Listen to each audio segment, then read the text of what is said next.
اور انسانوں کے ہاں اللہ اس کی عزت لوگوں کے دلوں میں بٹھا دیتا ہے جس کے سینے میں قرآن ہوتا ہے۔ تو ہم قرآن ہی سمجھیں گے۔ میں نے ایک آیا مبارکہ چوتھے پارے سے آپ کی خدمت میں تلاوت کی ہے، ہم وہاں سے آغاز کرتے ہیں۔ تو چونکہ مولانا نے میرے ذمہ دو مضمون لگائے ہیں، ایک مولانا خادم حسین رضوی رحمۃ اللہ علیہ کی خدمات کا اعتراف، اور دوسرا جو مشاہدات میں تو کم علم ہوں، میں تو گنہگار ہوں، رسول اللہ نے کرم نوازی فرمائی، اپنے در اقدس پر حاضری کا مجھے موقع عنایت فرمایا، تو جو میں نے وہاں دیکھا، جو میں نے وہاں محسوس کیا، یہ آپ کے اندر کی کیفیت ہوتی ہے۔ اب یہاں بیٹھ کے بھی اپنے رب کو محسوس کر سکتے ہیں، اب یہاں بیٹھ کے بھی رسول اللہ صلی اللہ علیہ وسلم کو محسوس کر سکتے ہیں۔ اور وہ سرزمین، وہ پاک سرزمین جس کے بارے میں اللہ کا قرآن کیا کہتا ہے؟ دیکھیے، اس کائنات میں سب سے پہلا گھر، آپ سب گھروں والے ہیں، آپ نے اپنے گھر کس لیے بنائے؟ اپنے لیے بنائے۔ اللہ کہتا ہے ان اول بیت وضع للناس، گھر اللہ کا، کہتا گھر میرا ہے، بنایا تمہارے لیے۔ سبحان اللہ، کس لیے بنایا؟ تمہارے لیے۔ میں اللہ کا گھر، سب سے پہلے جبریل امین آئے، انہوں نے زمین کی تہوں میں پار مار کے اس کی بنیادیں بنائی، وہاں پتھر نصب کیے اور اس کو کعبہ بنایا، اور پھر پہلے سب سے پہلے جبریل نے خود طواف کیا، پھر میکائیل نے طواف کیا، پھر اسرائیل نے طواف کیا، پھر اسرافیل نے طواف کیا، اور پھر قیامت تک ایسا گھر ہے کہ جس کا طواف جاری ہو۔ اور عجیب کیفیت ہے۔ آپ مجھے بتائیے، علامہ صاحب بیٹھے ہیں، مولانا دلشاد صاحب ہیں، اگر بندہ بیمار ہو تو نماز کی حالت میں کیا حکم ہے؟ کھڑا نہیں ہو سکتا تو بیٹھ جائے، بیٹھ نہیں سکتا تو لیٹ جائے۔ قرآن بھی کہتا ہے لا یکلف اللہ نفسا الا وسعہا، اللہ کسی کی طاقت سے زیادہ اس کو حکم نہیں دیتا ہی نہیں۔ جتنی آپ کی پہنچ ہے، آپ کے پاس پیسے نہیں ہیں، آپ پر زکوٰۃ فرض نہیں، آپ کے پاس زمین نہیں، آپ پر عشر واجب نہیں ہے، آپ کے پاس نصاب کے برابر مال نہیں، آپ پر فطرانہ واجب نہیں ہے۔ یعنی مالی حقوق ہوں یا بدنی معاملات ہوں، ہر بندے کی طاقت کے مطابق ہی اللہ نے حکم دیا ہے۔ لیکن دو کام ایسے ہیں جو مرضی ہو آپ کو کرنے ہی کرنے۔ ایک، آپ بیمار بھی ہوں تو اللہ یہ نہیں کہتا کہ آپ طواف چھوڑ دیں تو ایسے ہی برا ہو جائے گا آپ کا۔ قرآن تو کہ لا یکلف اللہ نفسا الا وسعہا، کہ طاقت سے زیادہ وہ حکم ہی نہیں دیتا، لیکن اللہ کہتا بیمار بھی ہوگا تو میرے کعبے کا طواف کرے گا تب عمرہ ہوگا، میرے کعبے کا طواف کرے گا تب حج ہوگا، نہیں تو نہ حج ہوگا نہ۔ اسی طرح صفا مروہ کی سعی ہے، اللہ کہتا ان الصفا والمروہ من شعائر اللہ فمن حج البیت او اعتمر فلا جناح علیہ ان یطوف بہما ومن تطوع خیرا فإن اللہ شاکر علیم۔ میں نے قرآن پڑھا، آپ سبحان اللہ کہہ سکتے ہیں؟ چین مار کے سبحان اللہ نہیں کہنا، آہستہ سبحان اللہ، دل کرے تو کہیں، دل کرے تو نہ کہیں۔ میری بات کی طرف توجہ کریں۔ اللہ کہتا ہے بیمار ہے، بڈھا ہے، جوان ہے، صفا سے لے کر مروہ تک جانا پڑے گا، مروہ سے لے کے صفا تک آنا پڑے گا، پھر صفا سے مروہ، مروہ سے صفا، صفا سے مروہ، مروہ سے صفا، پھر وہ مروہ پر جا کے 7 چکر پورے ہو جائیں گے، 3 پھیرے لگائیں اور چوتھے پھیرے میں جا کے تو آپ ادھر سے ادھر جائیں تو چھٹی ہو جائے گی۔ یہ 2 کام یا اللہ تو نے بیمار کو رخصت دی، لیکن یہاں رخصت کیوں نہیں ہے؟ طواف کیوں نہیں معاف کیا؟ سعی کیوں نہیں معاف کی؟ اللہ کہتا ہے ویل چیئر پر بیٹھ کے کرو۔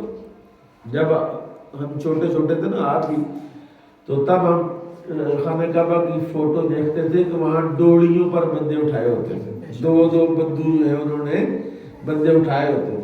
اب وہ ویل چیئر آ گئی ہے، اب وہ الیکٹرک چیئر آ گئی ہے جی، ایک چند منٹوں میں پورا طواف ہو جاتا ہے. پہ یا اللہ تو نے طواف کی رخصت بیمار کو کیوں نہیں دی؟ بندہ ہی بیمار ہے.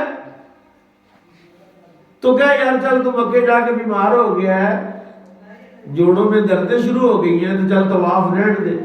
اللہ کہتا ہے نہیں، اس کا طواف کرنا ہی پڑے گا. اللہ یا اللہ بیمار کو بھی تو اس تکلیف میں مبتلا کر. اللہ کہتا ہاں کر رہا ہوں. کیوں کر رہا ہے؟ کر اس لیے رہا ہوں کہ میں بیمار کو بھی نوازنا چاہتا ہوں. میں ان کو میرا اتنا لمبا سفر کر کے آئے ہیں. قرآن کہتا ہے وَأَذِّن فِي النَّاسِ بِالْحَجِّ. حضرت ابراہیم کو کہا ابراہیم اعلان کر. یا اللہ میں اتنا اعلان کروں گا تو اتنی دور سے بندے کہاں سے آئیں گے؟ کوئی سننے والا نہیں. اللہ نے کہا ابراہیم تیرا کام نہیں، تیرا کام ہے اعلان کرنا. تیرا کام کیا ہے؟ اعلان کرنا. میں قرآن پڑھنے لگوں اذن فی الناس بالحج یاتوک رجال وعلی کل ضامر یاتین من کل فج عمیق. گھاٹیوں سے بھی نکل کے لوگ آئیں گے، پہاڑوں سے اتر کر بھی لوگ آئیں گے، سواریوں پر بیٹھ کر بھی آئیں گے، اور پیدل چل کر بھی آئیں گے. پیدل چل کر بھی آئیں گے. کیوں؟ اللہ یہ تیل خانے کعبے میں ہے کیا؟ تیرا قرآن تو کہتا ہے وَهُوَ مَعَكُمْ أَيْنَمَا كُنْتُمْ. یہ تو نے ہمیں سبق پڑھایا یا اللہ کہ میں تمہارے ساتھ ہوں. نَحْنُ أَقْرَبُ إِلَيْهِ مِنْ حَبْلِ الْوَرِيدِ. میں تمہاری شارک سے بھی زیادہ تمہارے قریب ہوں. تو یا اللہ دوڑے خانے کعبے کی لگوا رہا ہے، دوڑے صفا مروہ کی سائی تو کروا رہا ہے، تو کوئی مہربانی کر. اللہ کہتا ہے میں تمہاری شارک سے زیادہ تمہارے قریب ہوں، میں تمہارے ساتھ ہوں، میں دنیا کے کونے کونے میں موجود ہوں.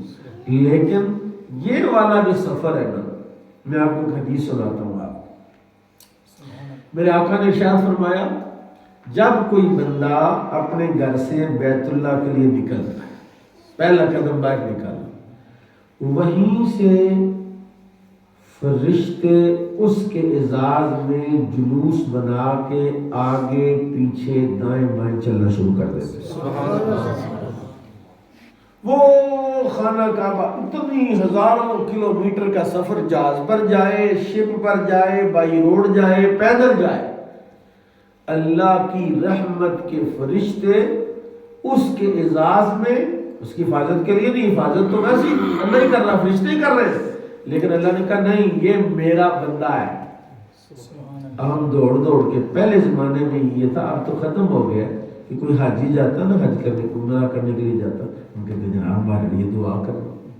میرے آقا نے ارشاد فرمایا اللہ کے گھر کی طرف جانے والا اگر کسی کے لیے دعا کر دے اللہ اس کی دعا رد نہیں فرماتا. کیا ہو گیا بھائی؟ خانہ کعبے کو جا رہا ہے. اللہ نے کہا یہی تو میں نے اپنے بندے خلیل اللہ کو کہا تھا تو اعلان کر. خلیل اللہ نے اعلان کیا.